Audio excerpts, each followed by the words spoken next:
ورنہ جب ملکل موت آیا تھا میرے پاس میری روح قبض کرنے اور اس نے مجھ سے اجازت مانگی تھی اور جبرائیل امین بھی ساتھ آئے تھے، ورنہ تو ملکل موت دروازے پر کھڑا تھا باہر، اسے اندر آنے کی اجازت نہ تھی، اندر آنے کی اجازت نہ تھی، ساتھ جبرائیل امین تھے۔ کیوں اجازت نہ تھی؟ کہ اندر سیدہ فاطمہ الزہرا بھی تھی، پردے دار تھی، اہل بیت آقا کی شہزادیاں تھیں، اور آقا آرام فرما تھے۔ سیدہ عالم نے پوچھا تھا من دکل باب، کس نے دروازہ کھٹکھٹایا؟ تو اس نے ڈرتے ڈرتے عرض کیا، اپنا نام بتایا، ملک الموت بھی نہیں کہا، اصل نام بتایا، وہ آیا ہوں، اسرائیل آیا ہوں۔ اندر اطلاع کی آقا یا رسول اللہ اس نام کا کوئی شخص آیا ہے، فرشتہ۔ فرمایا پردہ کر لو اور اسے اجازت دے دو، وہ تو ملک الموت تو مصطفیٰ کی بارگاہ میں داخل بھی اجازت لے کے لیتا آتا باری تعالیٰ، ورنہ جب اس نے اندر آ کے پھر اجازت مانگی باری تعالیٰ، پھر اس نے جب روح قبض کرنے سے پہلے اسے تیرے ملک الموت کو تو ہمت نہیں پڑی کہ مجھ سے پوچھے حضور روح مبارک قبض کر لوں، ہمت نہیں پڑی۔ اس نے کیا کیا؟ ڈر رہا تھا بارگاہ مصطفیٰ میں جاتے، عرض کیا باری تعالیٰ ساتھ جبرائیل امین کو بھی بھیج، کیسے عرض کروں گا حضور کی بارگاہ میں؟ سیدنا جبرائیل امین ساتھ کھڑے تھے، تو سید آقا علیہ السلام نے فرمایا اچھا ملک الموت اجازت ہے، جو تمہاری بات کرنی ہے کر لے، کیسے آئے ہو؟ وہ آقا سے نہیں عرض کر سکا، اس نے سیدنا جبرائیل امین سے کہا۔ ہائے ہائے، آداب دیکھیں، یہ ادب موسیٰ علیہ السلام سکھا گئے تھے۔ بخاری شریف میں، صحیح مسلم میں متفق علیہ حدیث، کیا متفق علیہ حدیث ہے، بخاری اور مسلم کی متفق علیہ، کوئی کمزور نہ کتاب ہے نہ کمزور اس کی سند ہے، متفق علیہ حدیث بخاری اور مسلم کی، اور حدیث سے صحیح۔ ملک الموت نے سیدھا سیدھا آ کے سیدنا موسیٰ علیہ السلام کی بارگاہ میں کہہ دیا تھا کہ آپ کی روح قبض کرنے آیا ہوں، میں بخاری مسلم کی حدیث بتا رہا ہوں، متفق علیہ۔ عرض کر دیا تھا روح قبض کرنے آیا ہوں۔ حکمت بعد میں بتاؤں گا کہ ایسا کیوں کیا۔ موسیٰ علیہ السلام نے ایک تھپڑ مارا، چونکہ ملک الموت بشری لباس میں، فتمثل لہا بشرا سویا، جب بشری تجسد کی شکل میں متجسد ہو کے جب آتے ہیں، جسد جسم کے ساتھ آتے ہیں، بشری روپ میں آتے ہیں، تو احکام بھی بشری نافذ ہوتے ہیں، پھر مارنا پیٹنا زخم ہونا یہ سارا کچھ بشری روپ کے احوال طاری ہوتے ہیں۔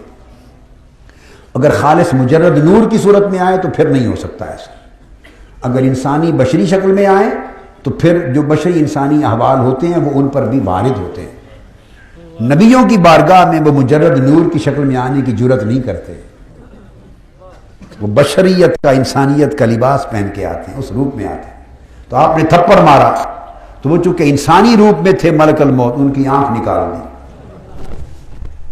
اب اٹھائیے بخاری شریف اور مسلم شریف کو، متفق علیہ حدیث، حدیث میں آتا ہوں آنکھ اپنے ہاتھ پہ رکھ لی، واپس اللہ تعالیٰ کی بارگاہ میں گئے اور جا کے عرض کیا یا اللہ ارسلتنی الی عبد لا یرید الموت، آپ نے مجھے اپنے ایسے بندے کی طرف بھیجا ہے جو مرنا چاہتا ہی نہیں، یہ نے مروا دیا مجھے، عام سادہ ترجمے میں مولا مروا دیا مجھے، میں نے مروا دیتا، وہ نے اب کر دیتی میری۔ موسیٰ علیہ السلام نے، اب ملک الموت کو بھی سمجھ آئی کہ سارے ایک جیسے نہیں ہوتے،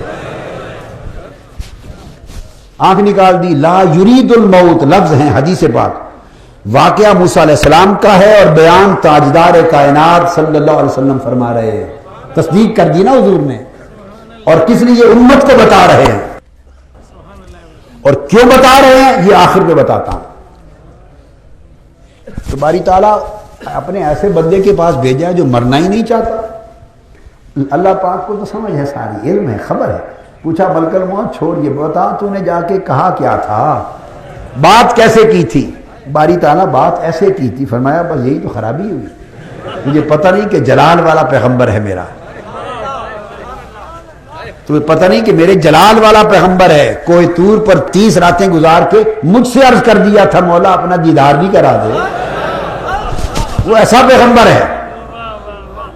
پھر میں نے اسے 10 راتیں اور رکھا، تجلی دکھائی، بے ہوش کیا، پھر ہوش دیا، تو وہ تو میرا ایسا پیغمبر ہے۔ تو تم نے جا کے یوں نہیں کہنا تھا کہ روح قبض کرنے آیا ہوں، یہ پیغمبر کی بارگاہ میں بے ادبی ہوتی۔ تو اس طرح اب جاؤ اور جا کے یوں کہنا کہ یہ جو جانور ہے آپ کی سواری ہے اس کی پشت پہ ہاتھ رکھیں اور جتنے بال آپ کے ہاتھ کے نیچے آ جائیں اگر آپ چاہیں تو اتنے سال آپ کی عمر اور ہو جائے گی، پھر اور چاہیں تو اور ہو جائے گی، اور چاہیں تو اور ہو جائے گی، اور اگر آپ چاہیں اللہ کے حضور پیش ہونا تو میں حاضر ہوں۔ اس طرح جا کے بات کرنا۔ تو ملک الموت دوبارہ آئے اور اس طرح بات کی تو موسیٰ علیہ السلام نے بھی چونکہ سبق ہی سکھانا تھا تو فرمایا ملک الموت اچھا اتنے سال ہزاروں سال عمر مل گئی اس کے بعد کیا ہوگا؟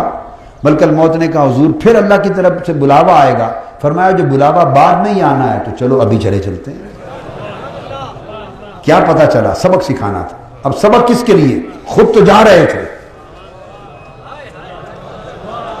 ادب کس کا؟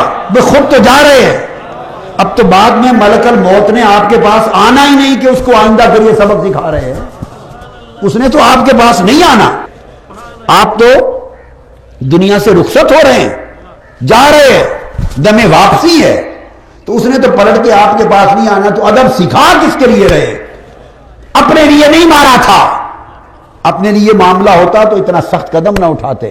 مارا تھا ملک الموت مجھ سے بات کر لی ہے اور تمہیں خبر نہیں کہ باقی بعد میں خدا کا وہ حبیب آ رہا ہے، ہم سب جس کے ڈنڈے بجاتے پھرتے ہیں اور جس کے ترانے گانے پھرتے ہیں اور جس کی آمد کی خبریں کہتے پھرتے ہیں، وہ حبیب خدا تشریف لا رہا ہے، مجھ سے بات کر لی ہے، کہیں ان کی بارگاہ میں اس انداز سے بات نہ کر بیٹھنا، ہم تو جا رہے ہیں۔ تو ملک الموت کو یہ سبق ملا ہوا تھا، ادب ملا ہوا تھا بارگاہ نبوت سے اور بارگاہ الوہیت سے۔ تو نتیجہ یہ ہوا کہ جب آقا علیہ السلام کی باری آئی تو آقا سے بات ہی نہیں کر سکتا تھا کہ حضور جیسے آپ کی مرضی، یوں بھی نہیں کہنے کی ضرورت تھی۔ جبرائیل امین سے عرض کیا آپ عرض کر دیں۔